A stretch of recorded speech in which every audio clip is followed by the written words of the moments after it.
The reason why you got that car is because you need to get somewhere. You want to be able to get there more conveniently and more quickly than on a bus or in a cab, right? Some areas that we used to live in didn't even have a bus route. You couldn't live out here if you didn't have some sort of transportation, because there was nowhere to work. There was within walking distance. So you come out there and your car's all shiny, it's clean. You done had that thing washed over at the Mr. Car Wash down there, and they got that thing sparkling. You done paid extra for the foam wax, right? And had it detailed out.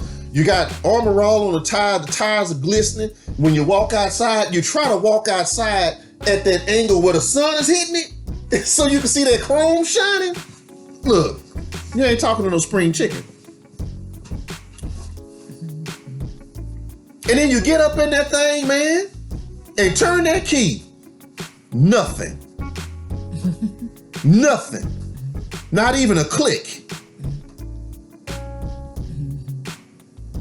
Now you gotta be to work in 45 minutes. And the boss done told you that if you kept being absent, see all them other times you called in and played hooky and all this other stuff, and now your job is on the line. This particular situation is gonna determine whether or not you gonna be employed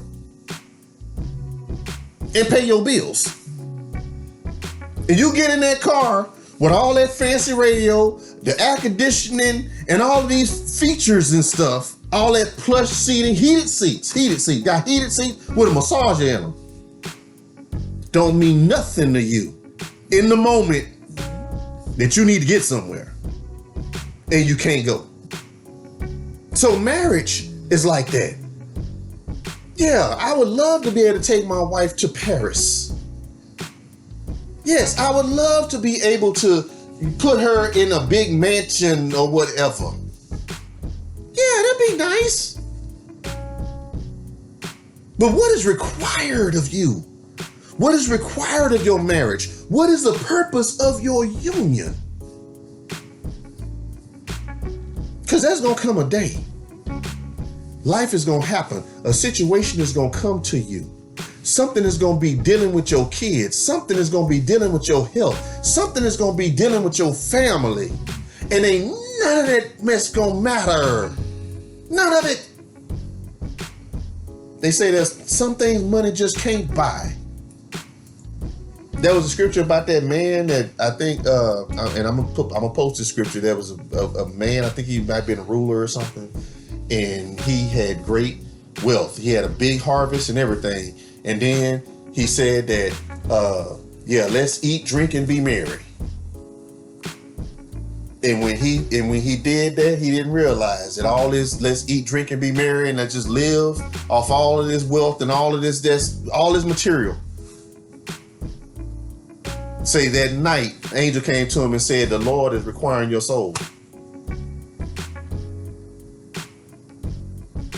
So what's important?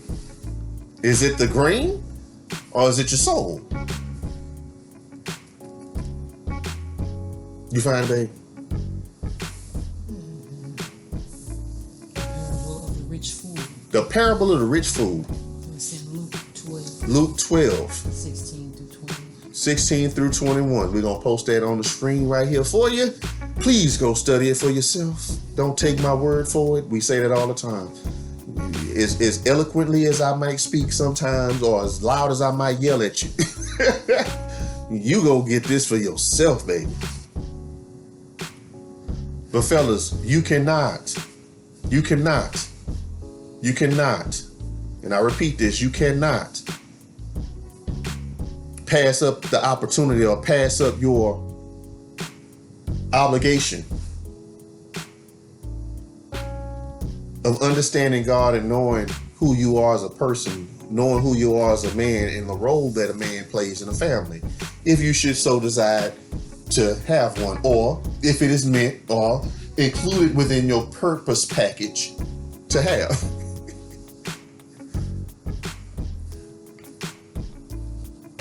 And then understanding what that role entails. Your job is not to just provide so that you can leverage your wife to do things for you. That's not what that's about.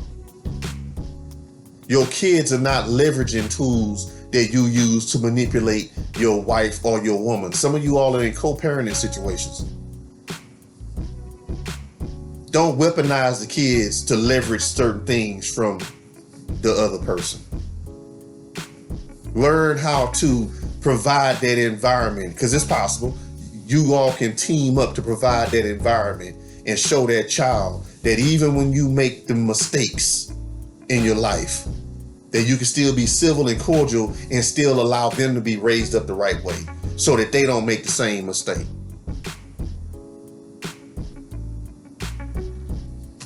Fellas, understand what that is, man. Because I'm going to tell you something. When you go out there and you stumble across a real wife, a real woman, a real wife in waiting, that's what I'm going to start calling a wife in waiting.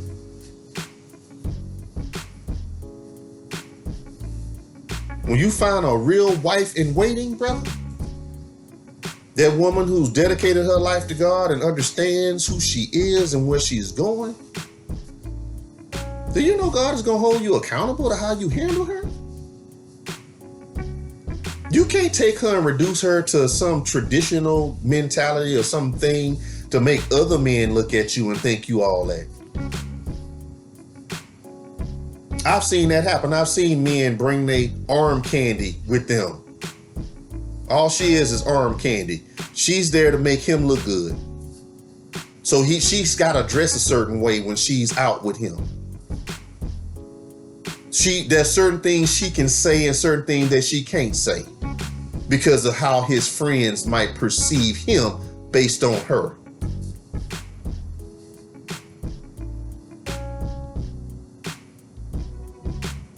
And next thing you know, you done threw her trajectory off.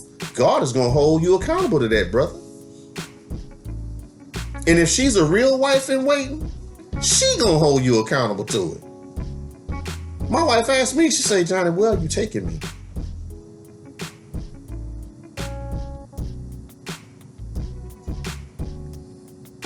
Where you taking me? Well, baby, I ain't thought about it. Well, you need to think about it. Because life is happening. I'm pregnant. Where are you taking me? See, like I told you, we wasn't a super mature people when we first got married. Do not ever get that impression. Me and my wife had to learn. We had to build the plane and fly it at the same time. No, we built the plane in the air. We built it wrong and it crashed. And then God put it back together himself and then tossed it back up in the air. I'm not going to even sit down here and act like I'm better than you. I'm not even sit here and act like that. So don't think I'm over here just trying to say a whole bunch of stuff to a whole bunch of folks I look down on. Trust me, brother. I'm telling you this because God told me, he said, I'm going to show you who I am. And I'm going to show you why I'm who I am.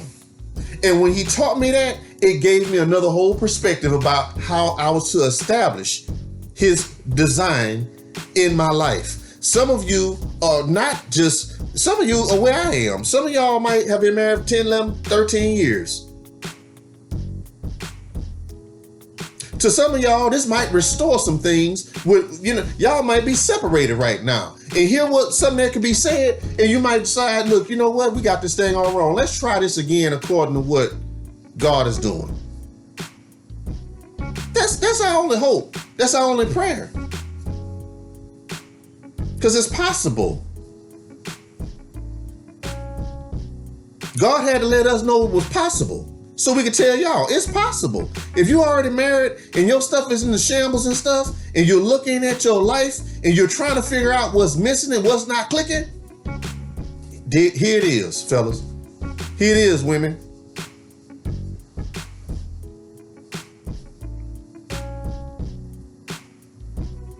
So that's what we want to do.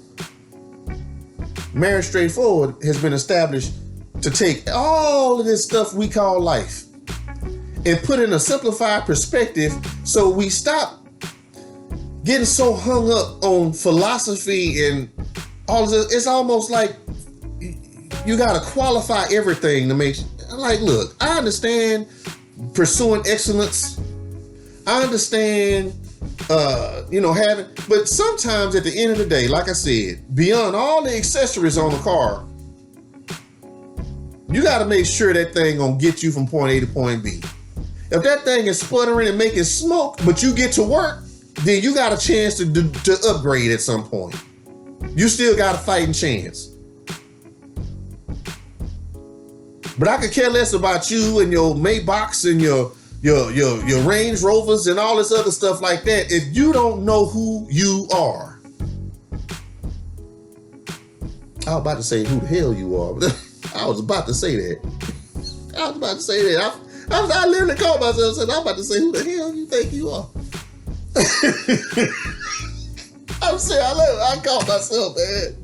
But I guess I said it anyway. I'm sorry. You better know. You better know. You better know. Don't you go out there calling yourself finding no woman you haven't found yourself yet. You don't know who you are. If you don't know who you are, who you gonna present to her? Some persona you made up. Some nickname. How many of y'all got them nicknames? You know what I'm saying? I met this one girl, she said her name was Chantasy. Like, what? What? Dude, hey, look. Wait. She said, I know your mama didn't name you that.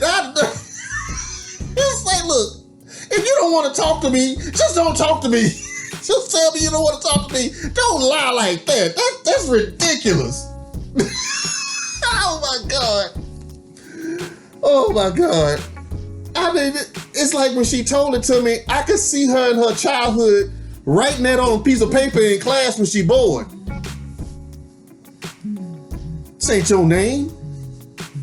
You made that up.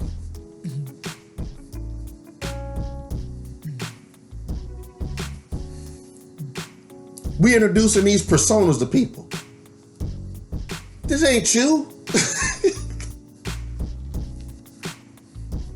You don't even know yourself. And then when I remember that time, because my wife and I, we look at a lot of TV shows and stuff, and no offense to Jamie Foxx, but it was just a show. We watched the show. And Jamie had finally developed a relationship with Francine. Everybody called her Fancy. He had finally got a relationship with her. And one night she decided she would do something for him. And she went out there and decorated the house and all this island stuff like in the Caribbean. Right? And then she came in with an accent and everything and started wowing him and wooing him and stuff. And they just had a good night in this fantasy, in this scenario. But then when he came out of it, he wanted the fantasy all the time. And she was like, well, no, I'm me. I work. I got things to do. I can't be this person every day. This ain't who I am.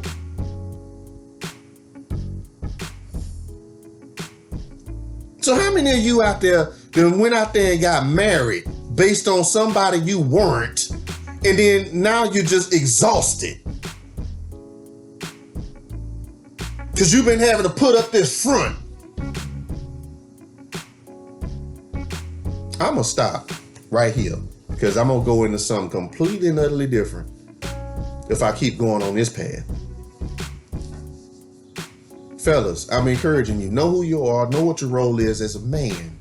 Why did God design the man the way he did? It wasn't to be the stronger sex. It wasn't to be Lord over the woman. It wasn't. She will submit to you and respect you based on the fact that you exemplify and reflect the covenant that she has with her father. That's what creates the submission. It's not you just having more money than she do, making more money on the job than she do. That don't create the submission. All of the flattery and all of the stuff that you say you do for her. All of the gifts you buy. The fact that you gave her the good car. You let her drive the good car while you took the less than good car.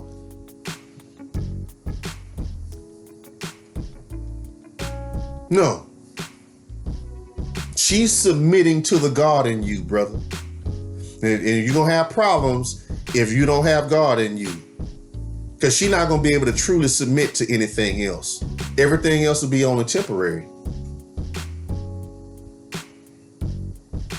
When you base your marriage on things that are eternal, then your marriage will last eternally. You can't base your marriage on a whole bunch of temporal things and expect it to be eternal. You can't say, I'm going to love you forever when the thing you base your love off of is going to rust in the driveway. I'm trying to stop, baby. This is usually the time it kicks in. And when I'm trying to stop, you can't pledge your eternity to somebody and then you base that on something that fire can be set to.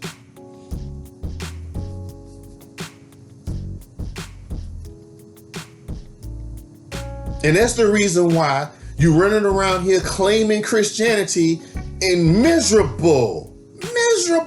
Don't know why. It's like, I just don't see why. And it's like, no, brother. You're not recognizing who you are. You've laid the wrong foundation for your marriage. The whole foundation is crooked. There's no peace in your home, no balance. You're not having fun. Everything seems like drudging work.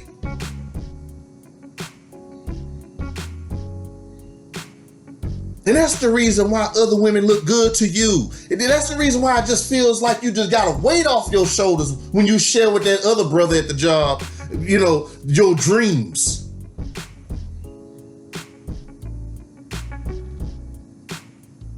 Because you and your husband can't talk about dreams without there being an argument. So I got this friend at the job and he listens to me. And that's the root of all problems right there. Because at some point, he gonna listen too much. At some point, she gonna just be there for you just a little too much.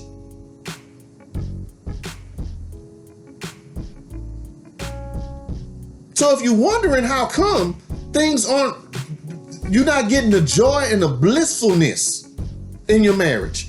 You're not getting that peace in your marriage. You're not getting that intimacy in your marriage. Well, first of all, how productive is your relationship with God? How often do y'all get together and laugh all night? Ooh. As people who understand God, have a productive and fruitful relationship with God, who have allowed God to navigate our life toward purpose. We're supposed to be having the most fun. They should be jealous of us. They're already confused. They're already curious. Man, y'all just 31 years? Ooh. You don't see that, did they? Ooh, your kids are so mannerable. They so mannerable. We just love having them around. They just so mannerable. People should be in awe of your life. But the thing is that it's not you that's doing it. It's not you you just living. So we thank you so much for joining us today. This one is going to be stretched out over a couple of episodes. YouTube is kind of a little bit more lenient now. So instead of the 15-minute segments, we're going to break it out like maybe 20, 25-minute segments or whatnot. We don't want to overwhelm you. But please look at the notes. Look at the scriptures that we posted. Go study that for yourself. If you have questions, it's okay to ask. Get all the counsel you can. Don't let it just be us. Though we appreciate your viewership, don't let it be just us. Find this for yourself so you can set yourself up right. Cool? All right.